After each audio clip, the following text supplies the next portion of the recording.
feel like the words crazy and normal are not based in reality.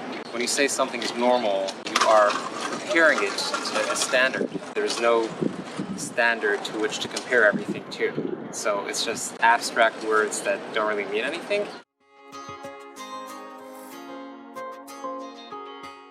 I was raised in the ultra-Orthodox Hasidic Jewish community, and I had no narrative to explain my internal experience. So I thought I was the only one. I had no words or thoughts to articulate what I was experiencing.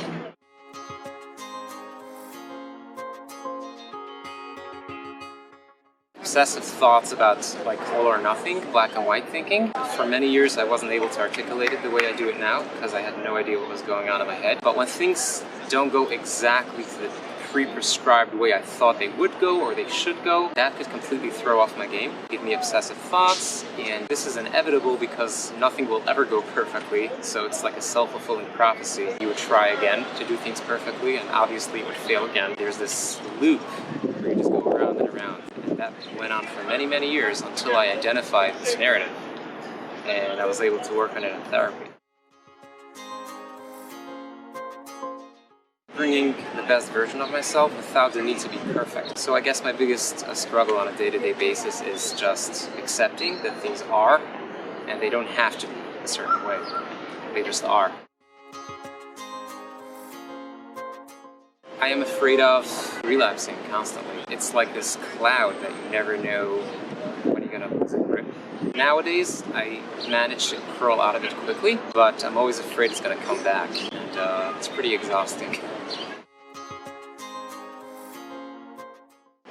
I absolutely love school. I'm always interested in learning something new, getting to know the world better, and getting to know myself better. I'm in school right now to pursue a master's in mental health counseling, so I'm actually an aspiring therapist, and I find that taking my struggles and turning them into a strength of learning about it more and helping others has really empowered me and helped me with my struggles.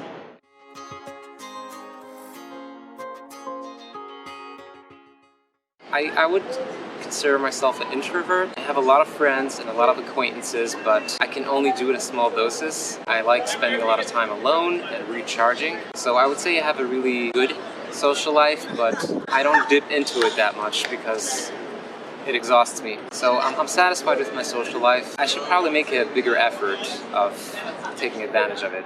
It wasn't always this way. I used to really struggle because of the stigma. I was embarrassed to show the real me, so I was just hide.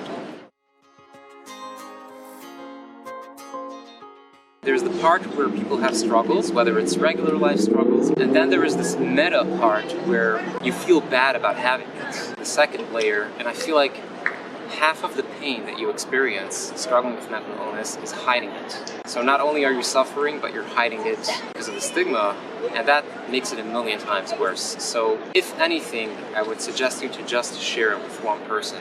Just speak it into the world. Even say it to one person, it takes away half of the burden, but hiding it makes it a million times worse. So do yourself a favor and don't be ashamed of it and share it with one person, even a therapist, and that will take off £1,000,000 off your shoulders.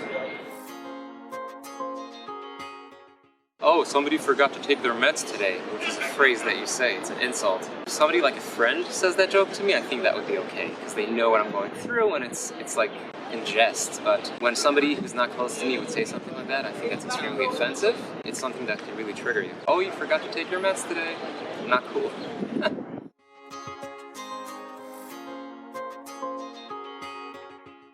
Sure. So my name is Pesach, which is a very ethnic name. So most people that aren't Jewish break their teeth when they try to say it. Every semester when I start a new class, I'm like paranoid, I'm panicking. You know, I know the professor's gonna mispronounce my name, what am I gonna do? So I came up with this little neat trick. Just think about paying for socks. Like you're going to the store to buy socks, it's pay sock. You're paying for a sock. And that seems to work. They look at me like I have 3 horns when I say it, but it works. So, mental illness and physical illness are not two separate things.